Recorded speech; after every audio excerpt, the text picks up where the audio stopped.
Coming to this question, we are required to prepare a profit and loss account from the following figures as on 31/3/2006.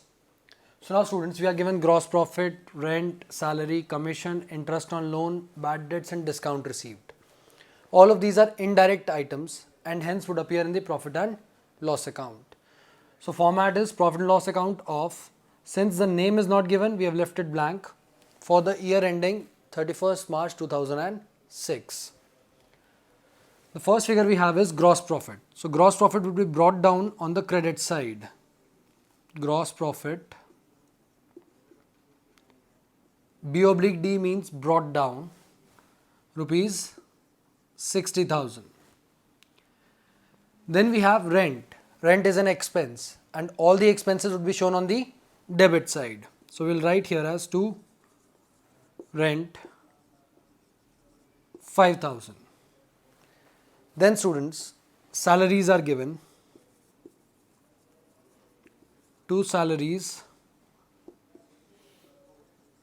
15,000.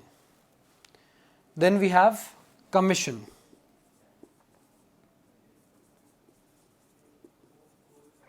Commission is an expense 7,000. Remember, it is not mentioned here commission paid or received. So by default it is taken as an expense. Then we have interest on loan. We have taken a loan and we are paying interest on that loan. So it is an expense, hence appears on the debit side. Similarly, we have bad debts. Bad debts are losses and would appear on the debit side of profit and loss account. Then we have discount received. Discount received is an income. Since it is an income, it will appear on the credit side of profit and loss account.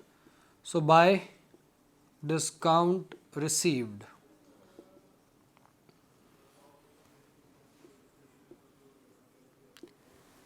$3,000. All the items have been posted to this account. So let us find profit and loss by totaling it out. By the appearance of it, it seems that the credit side is higher of the two sides. So total out the credit side first. It is 63,000. Out of this total, deduct the total of the debit side. It comes to 20, 27, 32 and 33. So out of 63,000, deduct 33,000, we'll get net profit as 30,000. Remember, this profit would be now transferred to balance sheet and added to capital.